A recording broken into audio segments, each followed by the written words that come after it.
Yeah.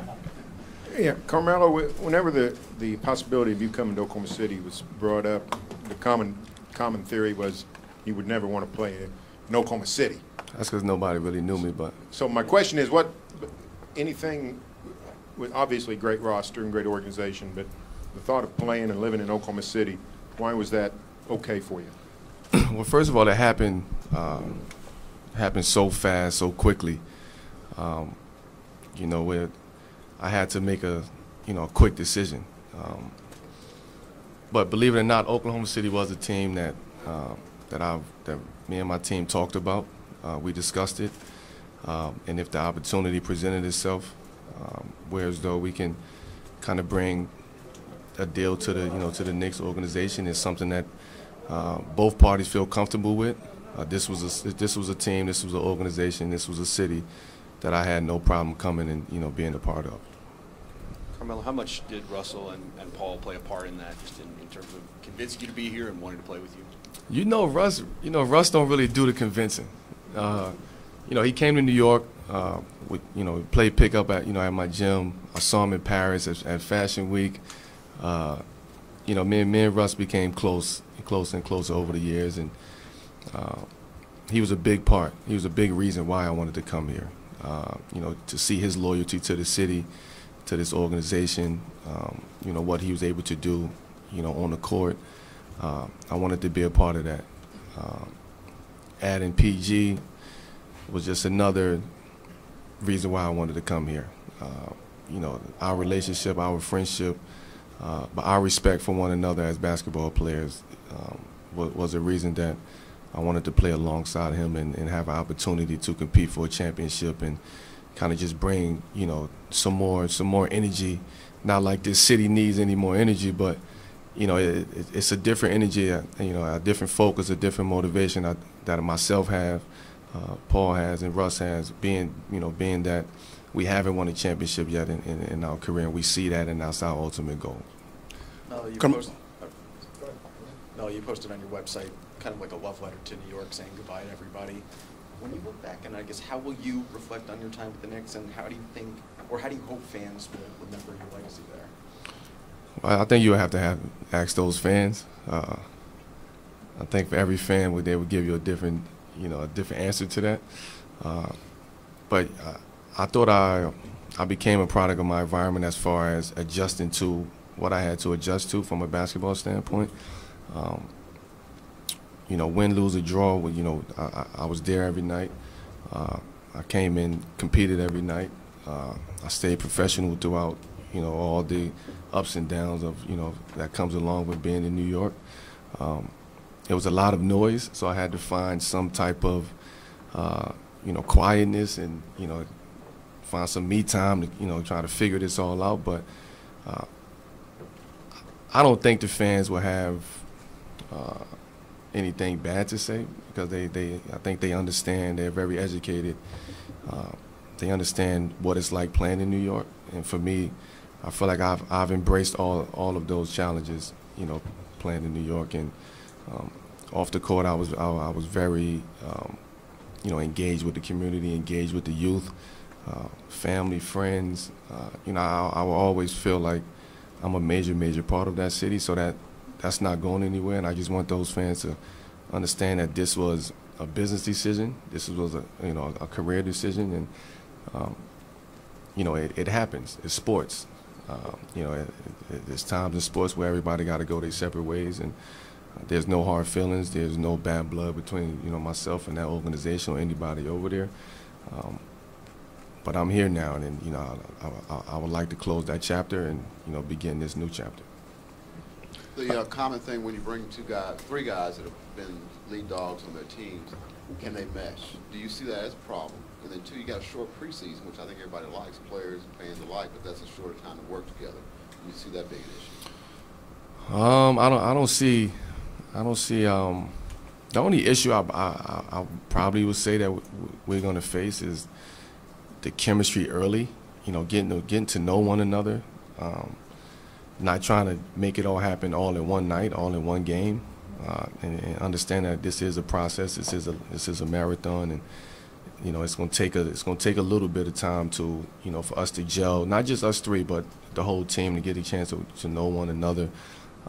But at the end of the day, it's basketball, and you know, I didn't want to come here to try to outshine Paul or Russ and vice versa. You know, we're trying to win basketball games, and by any means necessary, we're going to do that. And I'm going to bring, you know, my skill set, you know, here to this team, here to this organization, and you know, that's what I'm here for. And I've always been kind of a product of my environment and being able to just be a chameleon in the sense of just blending into my situation and making that situation work, whatever it calls for, whether I was with the New York Knicks, whether I was on the USA team, and even here in Oklahoma. Carmelo, you've carried an awful lot of the scoring load on your teams throughout the years. Just what does it mean to you to look at the roster, look at these guys, and recognize that you don't necessarily have to do that anymore? Yeah, I don't want. It's a difference though, because I don't want to take the load on of have to do it and score and 30, 40, 50 points every night. But I mean, I score. Like, that's, you know, that's what I do. I can't take that away from me. I think being that I do that very well, I think this team needs that, you know, along with, you know, some other things. So I didn't come here to just be a rebounder, or, you know, I came here to bring my skill set to this team and you know, and fit into kind of what's the plan. I haven't sat down with Coach yet to see kind of, you know, how we're going to play, what we're going to do, and schemes and things like that. But for the most part, I just want to be able to do what I do best within the confines of, you know, the system and what Coach won, and being able to work alongside Russ and PG. Carmelo, you only get one chance to make a first impression, they say. What was your first impression? The fans meeting you at the airport, your first impression of Oklahoma City? Unbelievable. Like, unbelievable. You know, to go from a situation where it was just so, you know, it was an emotional roller coaster for me, you know, being back in New York. At times it was very strenuous on myself, on my family.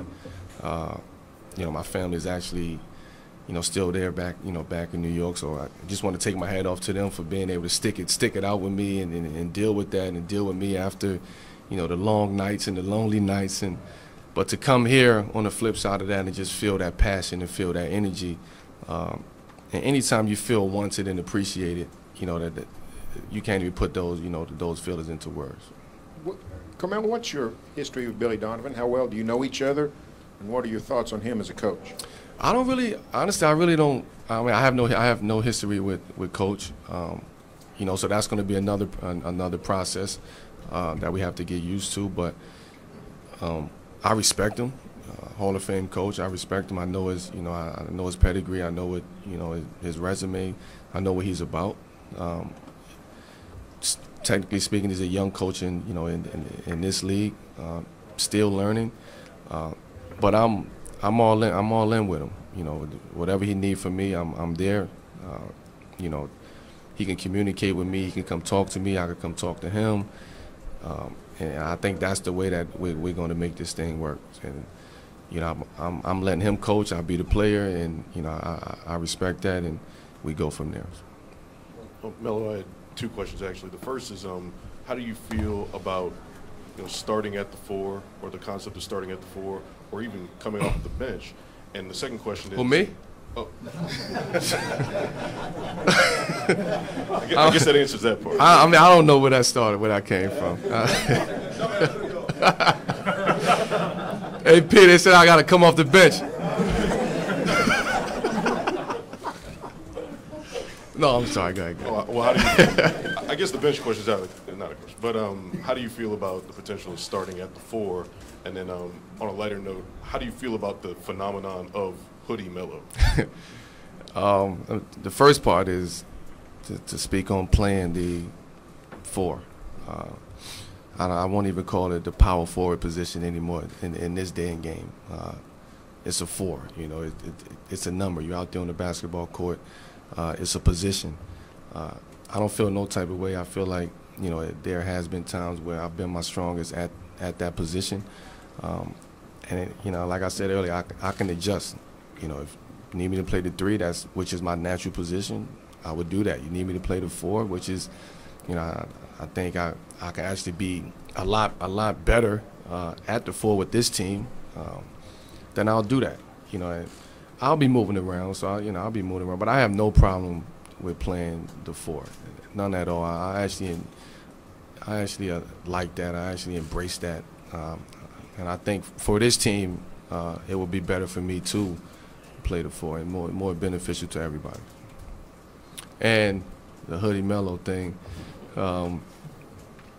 you know, for me it was just actually it started with a beanie. Like I was just in the gym and I didn't have a haircut, and I'm just gonna go and throw a hat on. I wanted to sweat. I just started working back out in the summer, and then from there it went to a hoodie, and it got out, and the phenomenon started. But for me, it was just about showing a different focus that I have, a different motivation, and just kind of just locking in to what I have to do, and locking myself into the gym, and locking myself into focusing in on my body, and because I didn't know what was going to happen, so it was just so much going on that was surrounding me that I just wanted to find a way that I can just focus in, and that's when Hoodie Miller was created. Carmelo, can you tell us where Dwyane Wade will be playing this year? Where is he? I have no idea, to be honest with you. I would love to have him here in Oklahoma City, but am I allowed to say that? Is that tampering? Oh, he's free now?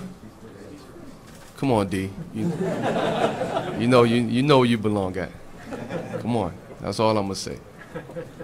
All right, Carmelo, with the lack of media coverage on Puerto Rico after the hurricane, that's the most important question of the day. And with you being one of the few players in the league with familial ties to the island, can you tell me what you're doing maybe to help the recovery efforts, and maybe what your new fan base can do to help you out with that? Yeah, well, I've started kind of like a YouCaring page, a link, and just kind of trying to raise the funds to, to kind of bring Puerto Rico back and help Puerto Rico by any means necessary.